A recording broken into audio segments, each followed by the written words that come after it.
Today I interviewed a horror movie review YouTuber by the name of Spooky Astronaut. Super smart and super awesome content creator, y'all. She is also a verified Rotten Tomatoes movie critic. I really enjoyed this conversation, y'all. Had a lot of fun with this one for sure. Thank you for watching and enjoy. Can I ask what state are you in? I'm originally from Texas, but I'm currently in Florida. Yeah, I was born and raised in Texas. Nice. Yeah. Where in Texas? I'm from like the Dallas Fort Worth area, but like I used to live in Galveston as a kid, like my childhood, and there was like Cool. and there was like a hurricane that happened, and then we ended up moving kind of more north. So like my teens, Wow. yeah, my child was like Galveston, Texas, and then like my like late teens to like my 20s like was Dallas Fort Worth area. Like Okay, cool. Just curious. all good. Always curious. But thank you so much for doing this with me. I'm really excited for this one. I have to say, like, for like over a year, like every time I would look up like movie reviews and stuff, I would always see you pop up every now and then. And then like one day That's awesome. yeah, and one day I saw you like streaming Texas Chainsaw Massacre. I was like, oh my gosh. And I gave you like a raid like I think a few months ago or so. I'm like, oh my God, that's so cool. Yeah, I love it. And you're still playing it all the time, Oh yeah, it's my which is favorite game right amazing. now. Yeah. I love it so much. Guess like my first question is, I guess like where you're from, like where you were born and raised and stuff like that. Oh my God, it's going to be complicated for anyone who does not know Australia. But I was born in Melbourne.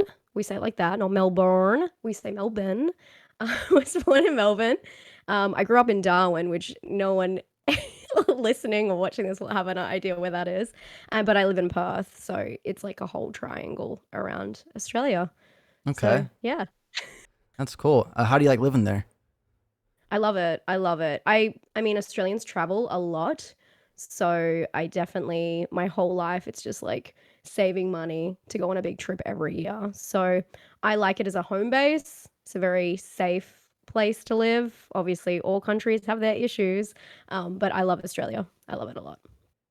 That's awesome. Why do you say Australians travel a lot? Is it because they're like just landlocked there and they want to leave? Yeah, because we're a continent and a country, which is very rare to be by yourself. Like even in America, you guys can drive north and south. We can't drive anywhere. We can't even drive to all our states. Like Tasmania is completely by itself, a little island. So yeah, I think that there's just a need to go out and explore. Australians are just like that as well. We like to explore and see new things. I know a lot of Americans don't even leave their state.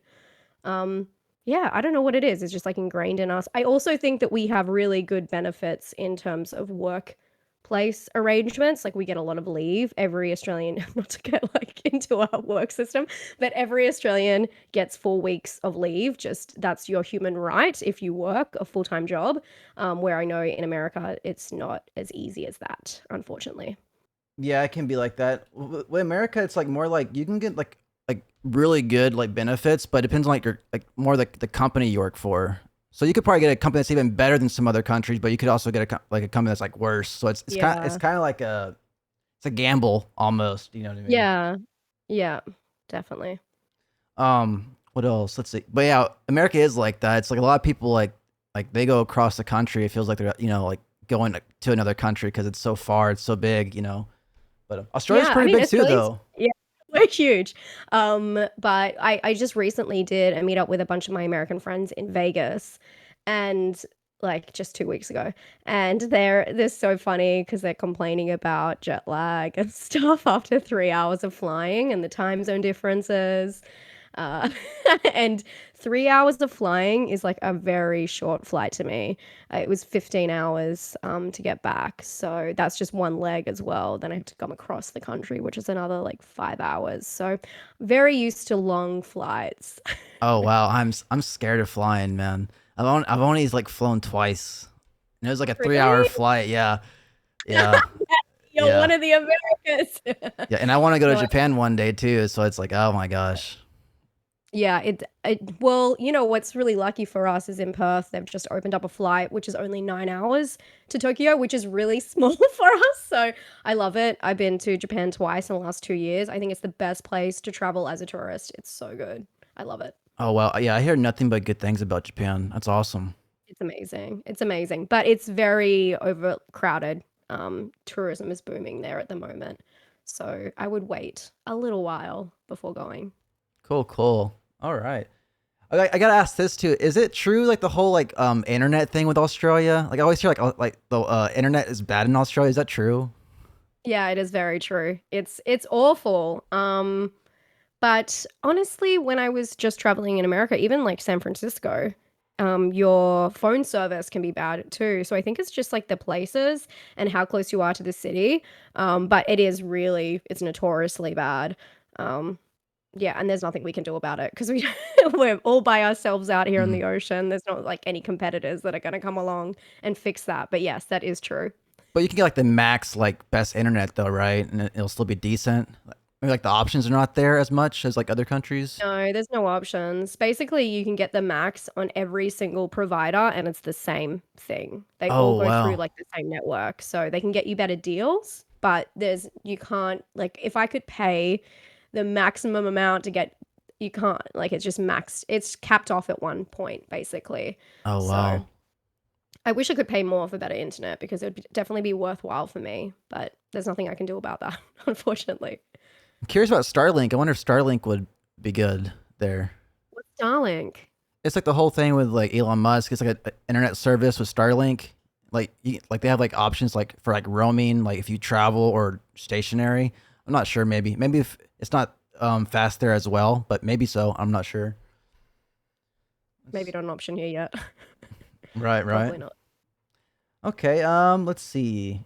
I guess like what kind of got you into like spooky stuff? Like was it your parents? Like was it your friends growing up? Like was there like a particular like show or like book or anything that kind of got you into spooky stuff in general?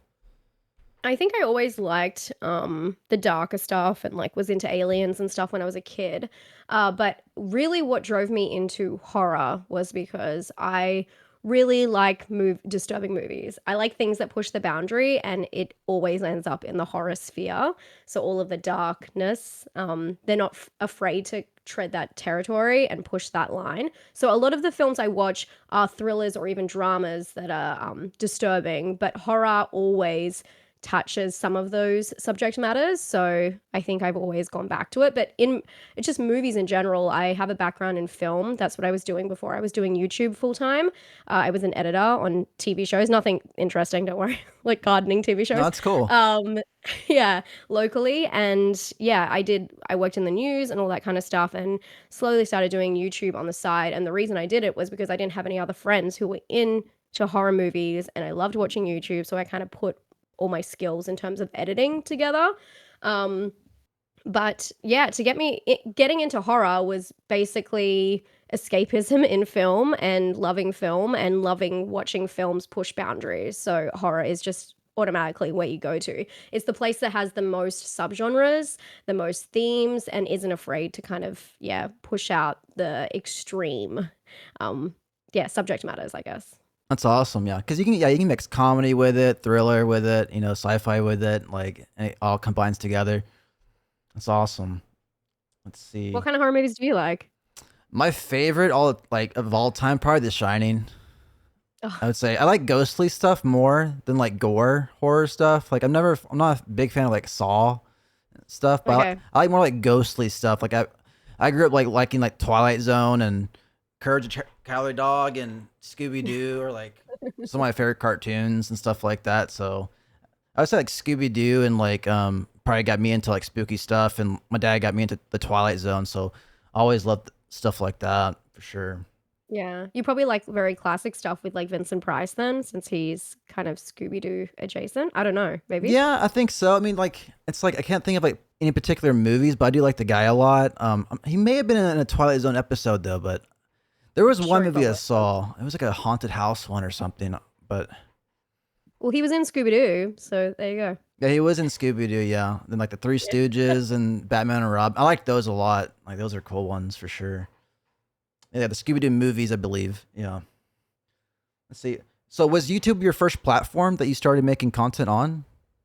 Yeah. Yeah, I mean, I've been on YouTube for I want to say 12 years, 11 years, 11 years probably.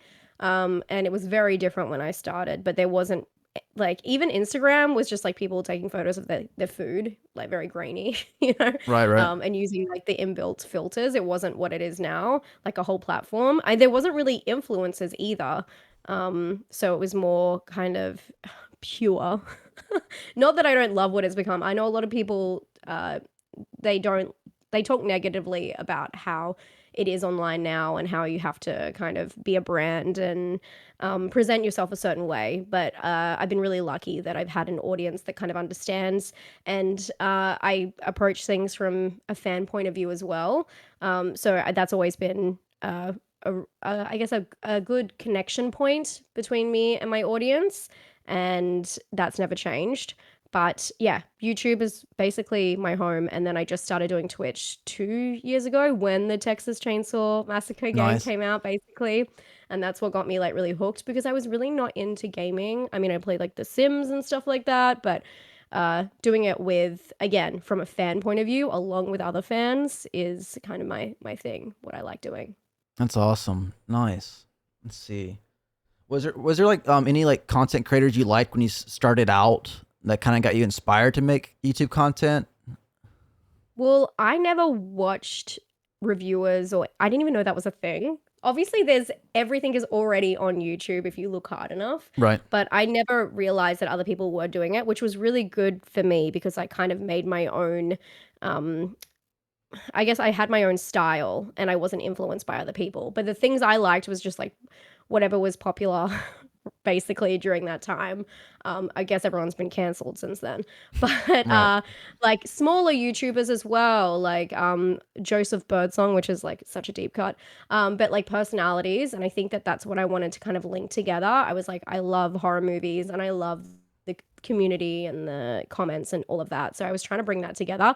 Little did I know, obviously there was huge people already out there, especially like Chris Stuckman and things like that. So no, it was a long time before I kind of understood that other people were doing the same thing, but it was good because no one really had the same style as me, where I go to the movies and I record myself like going there and coming back, and I did like letterbox wrap ups, which I was the first one to do that, but all those little niches and those little extra things you add from just being a fan of YouTubers, and being able to apply that to whatever niche you're in is really cool. And it wasn't until later that I, kind of got in the community and started hanging out with other people who do YouTube. But I know a lot of people who do movie content. They don't watch other people's content because they don't want to feel like they are, I don't know, kind of not mocking, but like mimicking anyone's stylization or anyone's thoughts. So it's actually quite a common thing. My friend Vicky, Nightmare Maven, we both do very similar reviews sometimes, but she does like a lot of book horror stuff. And it's cool to have be in the same niche, be really supportive of each other, but do our own complete things and not really watch each other's content all the time. I think that that's like an unspoken rule that people have. So I wasn't really inspired by anyone, but more so inspired by YouTube itself and the platform and wanting to connect with people, which was really cool. That's really awesome. Nice. Heck yeah. Let's see. What would you say is like the hardest thing about being a YouTuber? Do you have any like stress, like in any aspects or stuff? Honestly, I feel so lucky to do it full time. It's I don't know. I think that I banned and I blocked a lot of words very early on. So I don't see a lot of hate, which is really nice. And I don't really involve myself around those kinds of circles. So I don't, it's, a, I mean, it's a very easy job. For me, it's like my passion. I'd be watching these movies anyway, and it's just sharing out with the audience. I mean, there's always parts of jobs where you have to work over. I mean, I work a lot, but I'm addicted to my job. So at the same time, I could be doing this in an office, in an environment where I'm not in control, but I get to do it in the comfort of my own home and be my own boss. So I don't know. I don't really think there is a hard part. I think it takes a lot of dedication and showing up. And I definitely sacrificed a lot in the beginning in terms of not friendships, but like socializing, going out, doing all that in my 20s. I'm in my 30s now. And to kind of get where I am and be consistent and keep showing up. So as soon as I built that habit of being consistent online, it became very easy, but I also became kind of addicted to it because I love the whole process and sharing things. You don't get any job really that is instant that you get feedback for. So that's a really nice thing of like posting something online and people automatically like responding to you and listening to you and caring what you have to say. So I don't know, as much as people say it can be hard, I think that I've really sheltered myself from the negative side of things. There's always some negativity that's going to come through, but I think that's with any workplace. Like I remember working in offices and having coworkers that annoyed you. So like it's Yeah. kind of the same thing. I'm so happy and I want to do this for as long as I can. I don't have any complaints. I'm trying to think. I am trying to think of something because I don't want to, come off like it's all like Perfect sunshine and world, rainbows. yeah. No, that's Yeah. cool though. I mean, I that's do. good. You're Yeah. enjoying I it. love That's it. great. And I hustled really hard for, 10 years, 9 years before I was able to do it full time. So, um, yeah, I'm so grateful. I worked in jobs where I was, kind of whittling down how many days a week I went in. And being able to just do it full time is so amazing. Yeah, so I don't have any complaints. Not to be that person, but I No, really that's don't. awesome. That's awesome. Heck yeah. So I think you mentioned it before, but you said you're like a certified Rotten Tomatoes critic. Yeah. So how did that like come about? Did someone like email you, or did someone run into you, or like I got how that really happen? lucky. I don't know how they found me. Someone emailed me and asked if I wanted to do it, and I said yes, heck yes. And it's been really beneficial because a lot of people see that, a lot of studios see that, and more so, I'm able to just get my eyes on more films and screeners that I don't have access to. That would be the downside of where I live in Australia. I don't live in one of the bigger cities like Sydney or Melbourne, so I don't get access to big premieres, which I love. Don't get me wrong, going to those events are so fun, but I do feel really out of place. I don't like the red carpet kind of thing, but it's beneficial to me because I get to see films on time, and that's all I care about. So having the Rotten Tomatoes certification means that I'm able to, people want me to review their films, so they want to get my eyes on it, so I get more opportunities that way. And I think it just makes me look a little bit more polished, which is quite nice. But yeah, they contacted me. I got really lucky. I think they liked that I was more balanced in what I was talking about and not so rage baity where some people are. So that was really nice. And honestly the best process. It's all automatic and they just check out my reviews and add them as they go. So yeah. It was great. I don't know when I did that. I think it was like 3 years ago, 4 years ago, but it really helped my channel, I think. That's cool. That's so cool. This can't. I guess they saw your videos online. I assume, right, on YouTube. So they found you. Yeah, somewhere. But I think that I must have come in when they started adding in video critics to that because there was a long time where it had to be an article or it had to be like a written review. So sometimes I will say it is very cheesy. If you go to my page on Rotten Tomatoes, they pull whatever quotes they want to like just put on the movie, and some of the quotes are so bad from me ranting and raving to a camera, and then they take 5 words. So some of it is embarrassing, but it's worth it for the payoff, Nice, definitely. nice. Hell yeah, that's awesome. Let's see.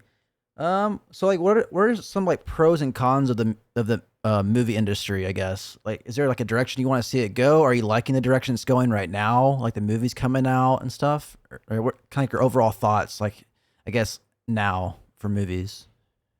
Yeah, I love what is happening now, but again, I'm able to watch a lot of different stuff, and I obviously have the privilege of spending my days full time being able to watch films. And I know a lot of people want to watch more but don't have the time. And also, it's so expensive to go to the cinemas, especially in Australia. It's so expensive. It's cheap in America. You guys have Oh, all those really? chain, yeah, because you guys have those memberships like the AMC stuff. We don't have memberships like that. Hmm. So I guess when I approach talking about films, I'm always doing that with that in the back of my mind that not everyone's going to be able to choose to see, several films a week. They only get to choose one. So I can understand from that standpoint. A lot of people, there's a lot of negativity around new films, and people struggle with nostalgia and things changing in that landscape. But I actually think it's one of the best times ever to be a horror fan. There's new things coming out, and there's more support. Like Neon has just like stepped up and, did like The Substance and things like that that would never have got picked up even 5 years ago. And A24 obviously is a big one, very film bro, but they give a lot of artists full control, or, semi control, more control than you would in Hollywood. So I like seeing that, and then seeing those films do really well helps Hollywood as a whole, because they start allowing people to have a more unique flair and not follow such a formula. There's definitely those films that are in there just to fill a quota. But if you look hard enough, there are some really, really cool, unique projects always popping up. And I feel like a lot of people who are old school fans, horror is very weird because it can be quite gatekeepy in terms of whatever you grew up with, you're attached to the nostalgia factor with like the 80s and the 90s. But if you open your mind, there are really fun new projects out there. I think it's a great booming time. It's just, I guess, after COVID, really hard to get people to go back to the cinemas and pay money to go see that. So I think that's probably what the big struggle is right now.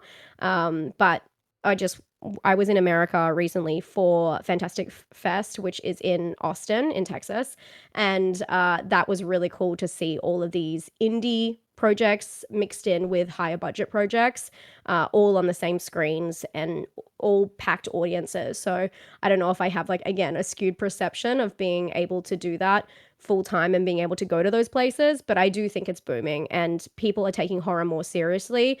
And yeah, there's, I guess, like Oz Perkins is a really good example of someone who is bringing that to the mainstream and making sure that they have theatrical runs worldwide. And these films, like Longlegs, it's so bizarre, and that would never be in the cinema 10 years ago. So I think that we're seeing more and more like cool, interesting projects. So I'm really excited. That's awesome. Yeah, I feel like sometimes it's easier to find good movies like that are older because like over time I feel like people kind of collect in their brain like the good ones. So it's kind of easy to kind of pick and choose. And I feel like nowadays it's like there's so many movies. It's like it's so hard Yeah, to kind of it's a find lot. one. Yeah. Especially for like at home releases, it's non-stop. And that's where it does. I know a lot of people are against listening to critics and looking just at scores, and they want to make up their own mind, which I think is totally, that's great. But it is hard to filter out and find exactly what you're looking for if you have a Sunday afternoon free, just spending hours basically looking through all of the new releases, especially at home releases. And with, I guess that's the difference as well. I'm talking about in cinema, but at home with platforms like Netflix and stuff, they are like just pulling everything in to fill a quota, and more is more. So it does get some cool like indie unseen projects definitely get filtered out in that. So yeah, there's just a lot. There's a lot. That's cool. That's cool. Let's see. Oh yeah, how'd you like Texas? Like, Oh my God. I loved it. you But liked I it? was only in Austin, so I know that a lot of Texas is very different to that. Mm. But I loved it. I expected it to be more of a culture shock. I've been to quite a few states in America, but I expected just from like, I don't know, songs and TV and stuff that it would be very, very different, like huge cars and like things like that. But I thought it was really cool. I mean, I know it's a very progressive city, so it is very different to the rest of Texas, but I loved it. I thought it was really cool. I also had like a great trip, which helps. Obviously, if you live somewhere, you see it from completely different standpoint. But I really enjoyed it, and I did all the I'm sure you've done it, all the Texas Chainsaw Massacre stuff. No, see, what's crazy is I actually like. I mean, I've always liked Leatherface a little bit, but like I was big. I was a big like Jason fan as a kid. So I was like Jason like 3 times growing up, and what is it? And, like I think it was like by the time I moved, like started playing like TCM more and more. I'm like, damn, I wish I went to like the gas station and in the house. And I saw you went to it on Instagram. I'm like, oh my gosh, that's so So cool. good. Yeah, it was amazing, and especially as a fan of, because for me, I liked the game. I'm sorry, I liked the movie, but then I started playing the game and had so much more of a interest and appreciation for the little details, because that's what I loved about Texas. I don't play that much more because it's broken for custom lobbies, basically. I don't know. You probably have to tell me because I haven't played in a while because it kept just breaking my heart, basically, It's a every little time I buggy, played. but it's still playable. Like like in the public for sure. And sometimes me and my Yeah. friends will play private, but I usually play public with like a few friends. Usually. Mm. Yeah, I used to as well, but we just started getting like disconnected all the time. But I need to Mm. try again. I really do. And I also think I was playing with friends who were in America and Canada, so all of us like ping from different directions. I think messed with it a lot. But going through the houses, like going to the gas station and then going in the actual house and looking around and knowing every like corner and every window. It was so cool as a fan of the game and knowing that it's exactly the same. That house is exactly the same as the game. A few differences in some additions they've had and upstairs, but every other like corner was the same and I could just like see where everything was. I was just like a total nerd about it. The gas station's really interesting though because they had I don't know what it is. They had like a fight with the franchise and they aren't allowed to show or present anything Texas Chainsaw Massacre. Did you know about this at Oh the no. gas station? Yeah, so the gas station's an actual horror shop. So inside is all horror figurines, like autographs, like masks, everything. But they don't have anything Texas Chainsaw Massacre because they're not allowed to. I don't know if it was like a money, well, it would have been a money issue with Copyright maybe? yeah, but every single other thing is allowed there. So they've made them take down everything that even looks a little bit like Texas Chainsaw Massacre. So they used to have a hook around the back for people to go take photos with, and they had to add a bucket and like a doll head so that it wasn't as Texas Chainsaw Massacre. It's so stupid. It's in Texas. Like Well, it's can they dress so up as weird. Leatherface? They can't call them on that. Definitely not. They can't do What? anything. What if they had like a Yeah, Halloween yeah. party and someone They shows? can't do anything there. No, they Mm. have a booth that I think they do at a horror con, and they can't do anything, which is insane. So I got like a lot of merchandise there, but it just says the gas station. They can't say anything Texas Chainsaw. So that was really interesting and really sad, but very cool to be in that building that I've tried to escape from so many times. And also just seeing the road. I know that you would like totally geek over this, but like seeing the road from that angle is so bizarre. So I really enjoyed that. And then we went to the cemetery as well, where the opening scene is. Not so much, obviously, in the game, but that was really cool. And then I ended up, like I said before, I went to Vegas with a bunch of friends, and they have a new Halloween Horror Nights like mini thing there called Horror Unleashed. I don't know if you've heard about it. I don't believe so. No. Um, yeah, so it's like Halloween Horror Nights, but it's only four smaller houses, but all the details are there. And I was it was just like a coincidence. I was blown away because they had a Texas Chainsaw walkthrough haunt. So it was so cool. I got to do the real thing and then the kind of like studio thing, and that was really fun because I had the I mean, this is kind of spoilers for it, but they had the family dinner scene, and kind of some people were there, some people weren't. They had like Sally like screaming at the end, and then they had the grandpa, he was there, and he looked like a dummy. But then when you're about to leave the room, he would like turn around and like grab at you, and it was done so well. I loved it. So, definitely had the best Texas Chainsaw Massacre aspects of America when I passed through last time. So yeah, it was so cool. I really recommend you should go do it. Yeah, sure. If I ever go I back, can't for believe you sure. haven't. Yeah, I mean, Do you have family still oh over there? yeah, all my family's there in Texas, Whoa, so what the heck? yeah, for sure, for sure. Yeah, I think you chose a good spot. I mean, you got to see the Texas Chainsaw Massacre locations, and then you get to see Austin, which is like kind of like the art city of Texas, I would Mm, say. Houston's cool too. Dallas is cool. Fort Worth is cool. San Antonio is like kind of more the historical city, but like there's a lot of cool cities in Texas. I love Texas. Like I'm really glad kind of was raised there. I feel like the older I got, the more I was like grateful of being there. But there's a lot of mm-hmm. cool states, in America for sure. But I definitely there's always gonna be like a piece of me in Texas for sure. And who knows? Maybe I'll go back. Move back. But it's a good state for sure. It's a good state. I'm glad you got to see it. That's awesome. Yeah. Say what are some like things that you like about movies? Like I guess like very like little aspects. Like it could be like themes, music, atmosphere. Like for me, like I like rain and like Ooh. blue hue stuff. I don't know. Yes. So Yeah, no, I'm the same with that too. With the color grading of it. I love cool tones. So yeah, that's one for sure. Um, I think that what I like is something that's completely unique, which is probably the most broad thing to say ever, but something that really throws you off. I love that in a movie that you're going through the beats and then something happens or there's some kind of strangeness, some awkwardness that completely throws you off your rhythm. And I think that's really important to scaring the audience, for them not to feel comfortable or not to know what's coming next. And I like that you can do that in the details, or again, the atmosphere or almost the chemistry between actors. So that's something that I just love in no matter what the subgenre of horror is. I mean, in terms of music, yeah, love a killer score. Love when movies can also utilize silence. I think that's really important. A lot of indie films, I feel like, try so hard to get the theatrics in instead of letting it be silent. And again, that's like the uncomfortableness that throws the audience off when they don't know what the next beat's going to be or what's coming. It's not suggested to them by the music. So I love that. But I also do love like a shrieking violin. So, I like both sides of that.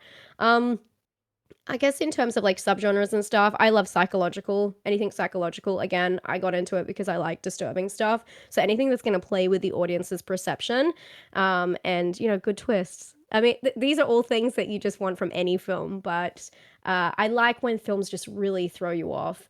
So strange. So the film that I liked the most, from the festival I went to recently in Austin, is called Obsession, and it's out next year. And I just found out the lead character is the same actor who does the voice of Danny in Texas Chainsaw Massacre the game.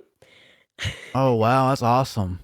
So random, but one of the best. So was one of the best horror movies I've seen in the last like 5 years. But the reason I bring it up is because it is very awkward and very strange, and you just don't know how to take it as an audience member. And I love that. I actually think Jordan Peele does that really well as well. Even though he is more polished, I feel like you just don't know where it's going to go. And same with Zach Greger. I think anyone who's there's a lot of conversation about this right now in the horror community, but anyone who's into like comedy or comes from a comedic background and then brings that over to horror is able to really nail that awkwardness, and make the audience feel uncomfortable because they can laugh 1 minute and then feel really strange about what they're laughing about the next. And I think that that's really cool. That's something cool about modern horror. I don't think that they were really doing it like they are now in the past. Again, because of those smaller, well, they're not really small, but those independent production houses that are really lifting up people and letting them execute whatever they want in a movie instead of just going through the normal tent poles. So I really like when something just confuses you as an audience member, because in horror there is nothing more unsettling than not being able to predict what the next move is. Where in other movies, it's kind of comforting, but also satisfying to kind of know what's coming next. So I love that in horror movies. That's cool. That's cool. What was you said Jordan Peele and what was the other persons you said? Um, Did I? Who did I just say? Oh, Zach Kreger, what who movies just did? did Weapons and Okay, Barbarian. because I was Yeah, thinking you're and talking about he was him. in. Yeah, he was in a comedy. The I don't Whitest know if it Kids was a You duo. Knows. Did you ever watch Yeah, yeah. that? Is it a duo or is it a group? It was I like a never watched group. it. Yeah, I was gonna mention that because like when you Yeah, mentioned a comedy to horror, I was like, oh, you're talking about the yeah. Because I thought it was crazy. yeah, I saw Barbarian and then I looked up the director. I'm like, oh shit, it's the guy from The Wise Kid You Know. And like me and my yeah. older brother used to watch that all the time together. So I thought that was pretty cool. Did It's, you see Weapons? yeah, I like Weapons too. I like Barbarian a little bit more actually, but I think they're both good Yeah, films. They're both good. They're yeah. both good for And they're sure. both unpredictable and strange. Do you know what I mean? Or like awkward Yeah, they're in different some too. They're a aspects. little different. Yeah, So I thought that was kind of cool. definitely. Like, Mhm. so what's like the most like scariest movie you ever seen? Like I guess What a like what like, question. your most scariest one and the most disturbing, I guess. Like on top of your head, or you could be like a couple from each category, but God, scary is so hard. I mean, I've got a poster right here of The Ring, and I always just think about, and it is the remake, but I think just that whole idea. I mean, you've seen The Ring, right? I'm oh assuming. yeah, yeah, yeah. Yeah, the cupboard opening scene and just like the head. I mean, that's exactly what I'm talking about. Like the weird things that you're just not expecting, things like that that kind of linger. I think is I mean, but scary is so hard because you have to be in the right mood, and it By has to be able yourself? to, yeah, or it has to work on you psychologically and your like almost like your history and trauma, which a lot of people, there's just no subjective scariest movie. Everyone's going to be affected differently. You know what movie always scares me is Paranormal Activity Hmm. because it's so simple. Even though Blair Witch is really scary, there is just something about Paranormal Activity just being so janky that you go into it thinking you're not gonna be scared at all. And then every time I watch it, I like have to turn all the lights on to like go to the bathroom or something Oh, like really? that. Yeah, and I mean, I've seen them all. Like, it's just there's something about being so simple with a storyline and that getting in your head. I'm never really scared about, some killer coming after me. It's always paranormal or like the unexplained. Anything to do with aliens, like signs, like it's something that can't be explained because I actually don't think anyone's going to break into my house and I'm not scared of that. But that's also personal. What personally scares you, I think it really affects that. Um, what was the other one? The Scariest Disturbing? and Disturbing? Disturbing. Oh gosh. I mean, I watched this movie called The Green Elephant. Green Elephant? Haven't heard of that one. Do not look it up. Do not Don't look look up it up. photos. Uh-oh. It like I thought I had like an iron stomach. I've watched really like when I'm saying that this is literally like the bottom of like disturbing icebergs. I watched some really messed up films and I truly mean that. Like a Serbian film is a good movie to me. So the Green Elephant is just two guys who are like trapped in a prison cell together and just one of the guys does some really disgusting things. Hmm. Uh there's lots of liquids, Uh-oh. and I thought when something looks like a Snickers bar, in my mind, I worked in film. I know it's a Snickers bar, but in this way, the way that it was so janky, again, it's like kind of found footagey. It worked on me, and it kind of ruined me. After that, I felt myself like gagging when I was watching certain movies. So maybe that's more disgusting, but it disturbed me. The ending is like the worst part. There's also wait, I don't know the actual. Do you mind if I swear? Maybe I can Oh, say yeah, you effing. can say whatever the fuck you want. Yeah, you're good. Okay, good. There's a movie called The Pig Fucking Movie. Oh my That one goodness. is pretty disturbing, and I'll leave it up to you to figure out what happens there. Oh, wow. Um, yes, and it's not even that; it's like the piglet part. So yeah, no, I've watched a lot of. I mean it when I've watched disturbing movies. Um, So yeah, I think that again, the ones that catch me off guard. Although if I went into a movie, that's not the actual title. I think the title's French, but it's known as that as well. Okay. When I go into these movies, kind of knowing that they're disgusting, I prepare myself. But you know what is the most disturbing movie that isn't disgusting? It for me was Compliance. Have you heard of Compliance? I don't believe so, no. It's based on a true story, and it has Anne Dowd in it, who I love. But it's based on a incident that happened, I believe, at a McDonald's where someone calls, you might know the incident. Someone called up and basically was able to talk to the management and get them to assault one of their workers.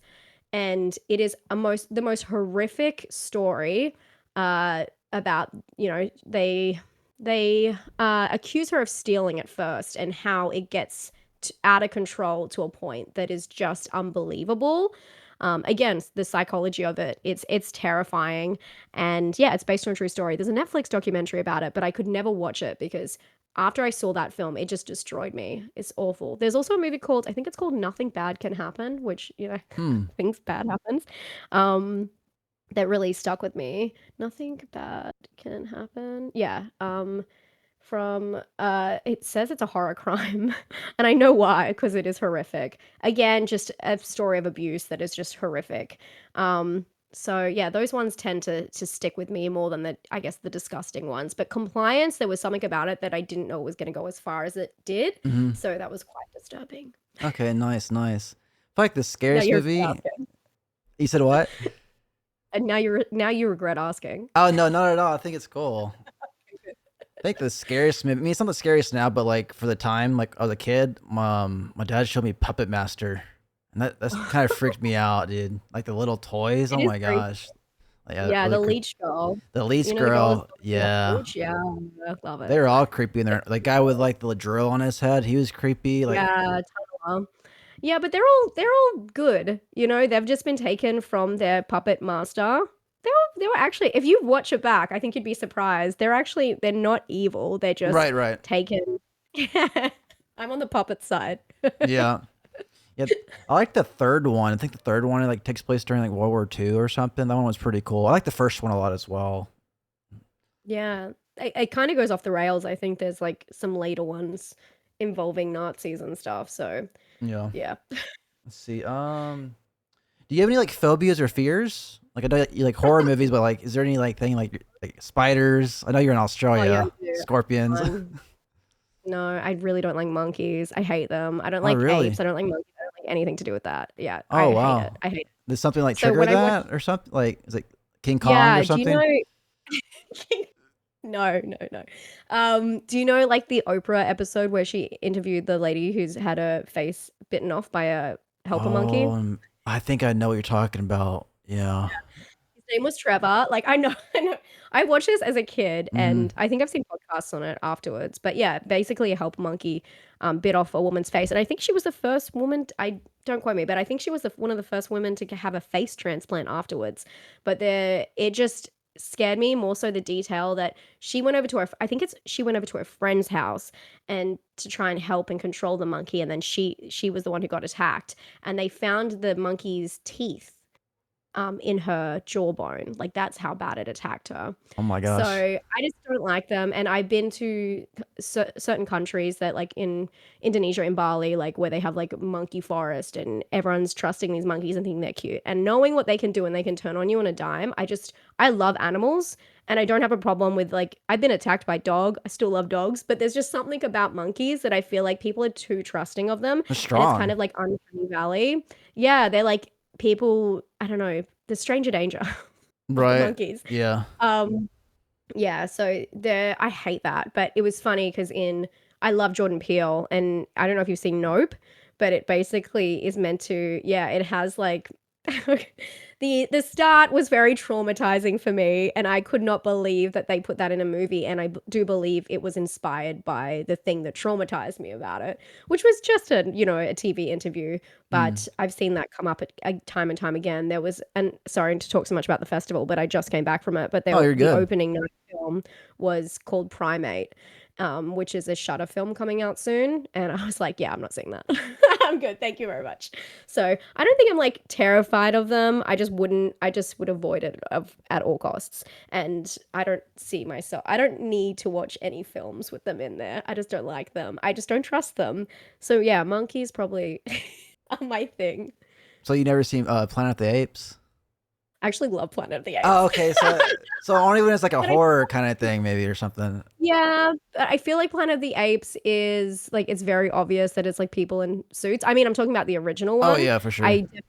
I watched some of the remakes or reboots or whatever the ones with Jane Franco, but they were okay to a certain degree, but I kind of got over it. And then I think I was like listening more and more to those podcasts about the original incident, and I was just like, you know what? I'm not doing this anymore. So during the Mario movie, like the one that just came out, I left during the Donkey Kong song. Really? Yeah, I was You, like, I'm gonna take a little toilet break. And I left the you cinema. you weren't chosen to do a rating for it, right? No, no, no, no, Okay. That's no, no, no. Those ones are just for fun. But it was mm, just, I'm like, oh my God, I'm not. I think it's just I don't respect them. You know, damn. like I'm gonna give them the airtime. It sounds worse. Like I don't like dislike them. I just don't respect them.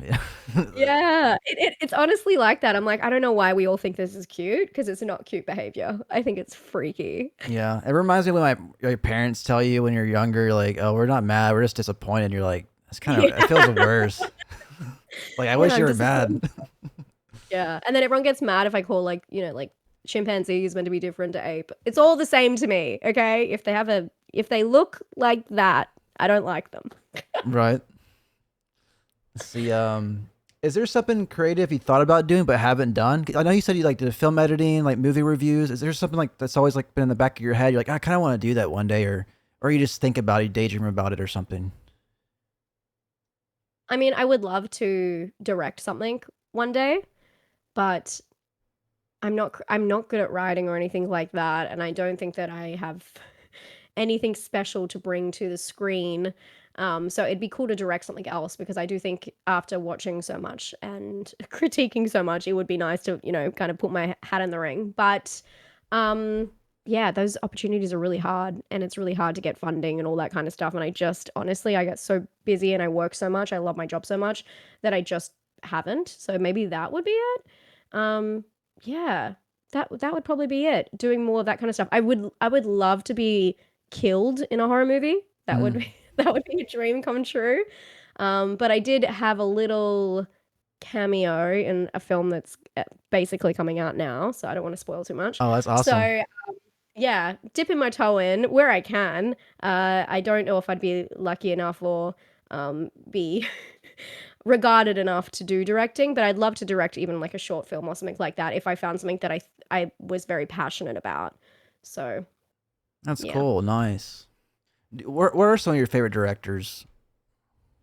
I love Todd Solondz, who does like basically a messed up like modern John Waters palindromes. I actually have the poster palindromes right there. Some really like messed up movies. You probably know like Happiness, if anything. That's one of his big ones. Sounds Dollhouse, familiar.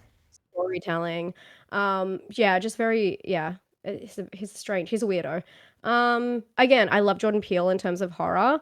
It's so hard to pin down. I couldn't even tell you my favorite horror movies, to be honest. There's so many. Right. But I always think of Todd Solondz. I love Gaspar Noé, who, Irreversible, Love. I like his work. Again, it's very disturbing, but very unique. And I feel like he always has something to say, even if people don't want to hear it. So, yeah, I guess those would be my top two. I'm probably forgetting someone, but yeah, I feel like I like so much. It's hard to pin down. Nice, nice. What was your first YouTube video? Oh, I think it was like on the remake of Dark Waters off the top of my head. What's Dark Water? I don't think I've heard of that one. Like a Japanese horror movie. Um, and yeah, there was, I think it's Jennifer Connelly who does the remake off the top of my head. That does the American remake, and it was basically me with the camera at like a MySpace angle, Nice, saying that MySpace. I don't like this film.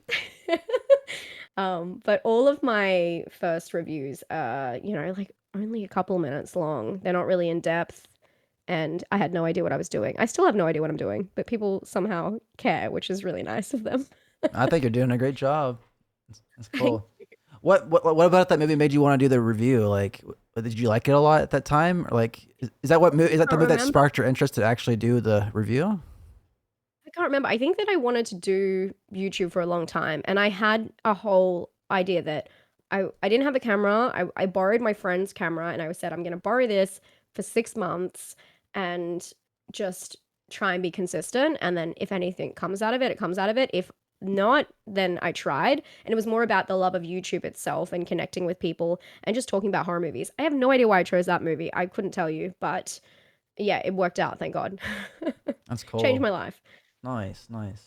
Let's see. Do you read a lot like horror books and stuff like that, or any kind of books too, or more just Uh, movies? More movies. I read trash books. Trash I'm just books. really bad at reading. Just like Frida McFadden, like just really like bubblegum, crime, domestic crime stuff. And yeah, I have a hard time. I'm dyslexic as well, so that's my out. But I'm trying to do more. I'm actually trying to read like graphic novels a little bit more. I thought like the pictures would help me. Right. But I'm a Yeah. visual person, so it makes more sense. So I've been doing that. But I'm not a big reader by any means, like maybe 4 books a year.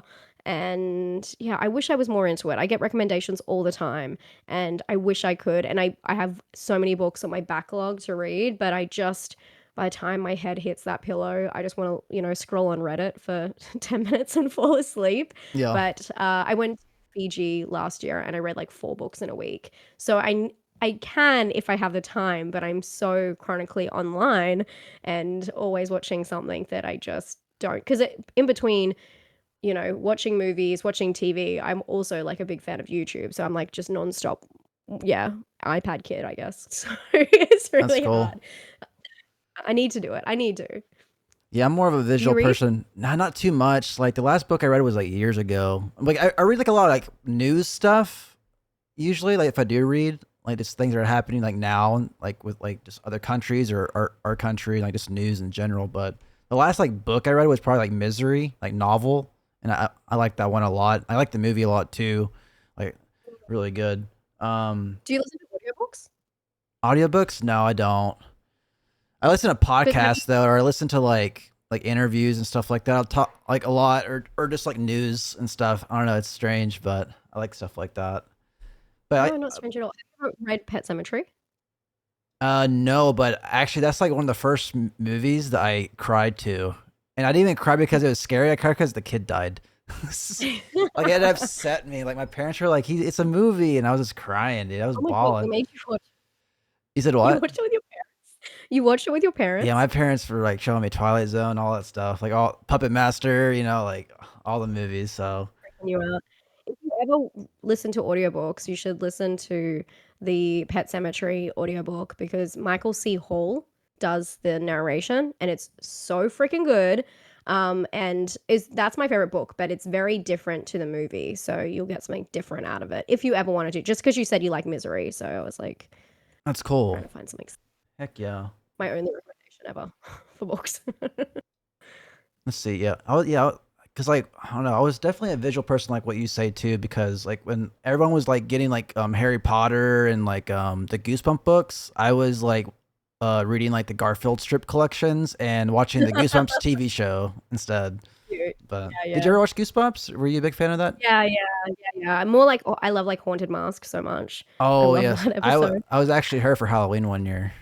I had Oh, really? yeah, You yeah. need to show me a photo. Yeah, I'll That's show so you a photo. cool. Yeah, I'll send it to you after this for sure. But yeah, Yeah, and I had like thank you. a mannequin head. I have it somewhere over here. Let me see if I Oh can my find it. God. I want to do that. I'll steal your costume. Someone gave this to me because they said it looked like me. But yeah, so I had like the little stick Oh on it. my God. Yeah, I had like the little That's amazing. yeah. So I had like the little stick with it, like like how the mom gives Carly Beth the thing. So I had the green mask. I have it somewhere back here, but She's yeah. such a brat. I love her.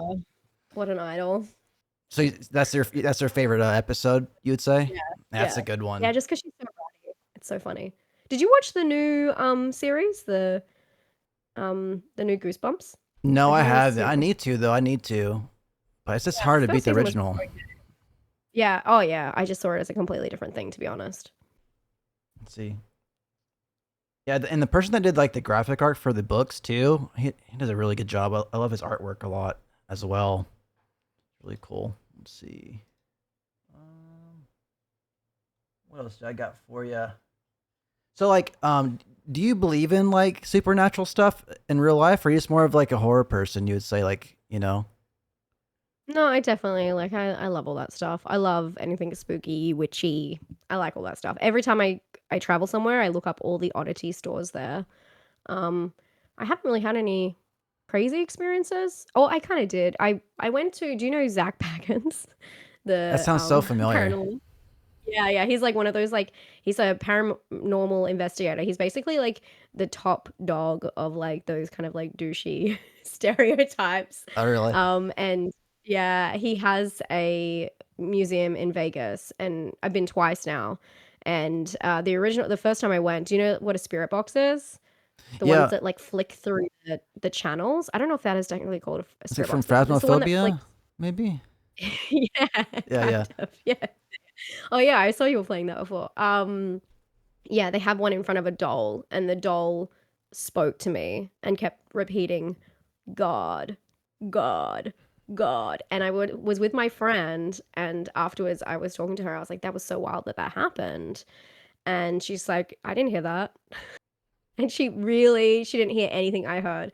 So I've had like a couple of like spooky things where I feel like the presence, but I feel like I want to. So I guess I'm very open-minded. But yeah, I love all that kind of stuff. I don't know if I believe or not though. I just think it's fun. So I keep Nice. my mind open. That's how I am too, I would say. Do you have like a favorite like abandoned building you went to with friends or on your own, like in the past, like has like some ghost history to it or something historical attached to it? I really like here in Perth, there's a city called Fremantle that isn't far from me, and they have the old prison there, and it was the last prison in Australia that someone got hanged. So I feel like that's a very spooky place because we don't have that kind of punishment here in Right. Australia. Um, and yeah, it's brutal, where you can feel stuff like down the halls and things like that. It's not a working prison anymore, but you can do tours. I haven't really done any abandoned things. I would love to. I watch all that kind of stuff on TikTok, especially locally, but I would just get caught. I'd have no idea where I'm going. Um, but yeah, I think that's probably every time I have someone come visit me from somewhere else, I always try and take them there, Hell convince them yeah. to go. Yeah. That's cool. That's cool. Let's see. What else do I got for you? Probably the last one I'll ask, I guess, kind of a simple one, but like, do you have like a favorite like Halloween? Like, it doesn't have to be the exact holiday, but like kind of like a favorite moment in time, like during Halloween season. A memory? Yeah, like anything, like a day, like was it a party, like a movie event? Like, do you have like a favorite Halloween in general? Definitely. I mean, Halloween. It wasn't technically Halloween, to be honest. Well, I yeah, like whenever I go to. Sorry. oh, it doesn't have to be like on the Whenever. day, but Yeah. Whenever I go to Halloween Horror Nights, I love. I've been to the one in Singapore, one in LA, and the one in Orlando, and had very different experiences each time, and also done different levels. Like I've done like the express pass, like the VIP pass, which is so expensive, and then just like the general admission. And I feel like doing it in different places always has like a different feel. I really want to go in Japan because obviously well, maybe you don't know, but in different countries they have a lot of local haunts. So it's not all, Hollywood movies. Sometimes it's all like local culture and what they believe and then brought into a haunt. So that's really cool. It'd be really cool to go to the Japanese one for that. But the Singapore one was like terrifying. Some of the scare zones and stuff. Do you like haunts? Do you do that kind of stuff on Halloween? I mean, you're in uh, Florida. You're not far from there. sometimes. I mean, like, I don't know, like I've been to like haunted houses, and I've been to like abandoned buildings that had like some like ghost culture to it. Like, said in my previous episode, but I went to this hotel called Baker's Hotel. We used to go there all the time growing up in Texas, about like a couple hours where I was staying at. And like the Three Stooges, Marilyn Monroe stayed in there, JFK stayed in there. So like a lot of the cool like old celebrities, iconic celebrities stayed there. And like some girl like jumped off the very top, I think it's like 40 or 50 stories, tried to land in the pool and she didn't hit the pool. Oh, Yeah. A few other stuff too. Like if you go in the room where you can like still smell her perfume and stuff like that. But we would go there all the time at night. you smelled it? We did, but it could have been someone just spraying. So, who knows? Yeah, but Creepy. but it's a cool place. Yeah, look it up if you get time. But Yeah, no, I need to. I went there all the time like during nighttime, so it was kind of cool like to go. The last time I went was like during the daytime, so it was actually cool to see everything with like the actual light and Yeah. stuff. And we shot some shots for like a music video of mine, so it was pretty fun. Cool. No, yeah, I love doing any haunt. I mean, that's such an American thing as well. We don't really celebrate Halloween in the same way. Basically, every Halloween here, I just go to the movies and go to like some movie event because that's all we have, unless it's like going out to a club. So, I really like the small kind of fun haunts, the independent ones, or like, the big like universal ones. So, all my good Halloweens have been spending time with friends at those ones. I did Universal Orlando in 2023, and that was really fun, especially because I did like basically a whole week. And then I also just did one night that was express, so I could just kind of come and go, and it didn't feel like it was rushed because it's a lot at the time, and it's there's a lot of people, so it's really fun to kind of do those things slowly. And if I went back, you can get like a pass for a week, and it's just general admission. If you go in at like midnight, because they close at 2 a.m., it's basically empty, and it's like such a good hack. Get the pass for the week, spend the time like chilling during the day, and then just go in at night and no one's there. Or like the lines are really short. And yeah, it was just really fun. It's fun going with a big group of people and everyone reacting different ways and getting to walk through with different people. So yeah, that was really exciting. Yeah, I love that kind of stuff. That's cool. That's cool. So the kids don't trick or treat in Australia? They do kind of. It's honestly it's the same as America where like it depends where you are. I know that there's like some cities and even suburbs in different places in America where they don't encourage it as much.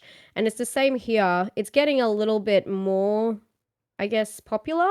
And we did go to a local haunt last year, which was just, someone's backyard where they like set up all of their animatronics and stuff. And that was pretty crazy because there was someone in there dressed up as, the nun from The Conjuring, Valak. And there's like kids just walking through the house. I would have been terrified. Someone just like standing in the corner and this kid going up and trying to talk to the nun. So I don't know if it's like quite like the communication's quite there that it's meant to be like a scary thing for kids. It's really interesting because yeah, I feel like those uncontrolled places can get have strange vibes, but I'm into that. So yeah, I feel like they're doing more and more of that. And if I can find ones this year, I definitely will do that.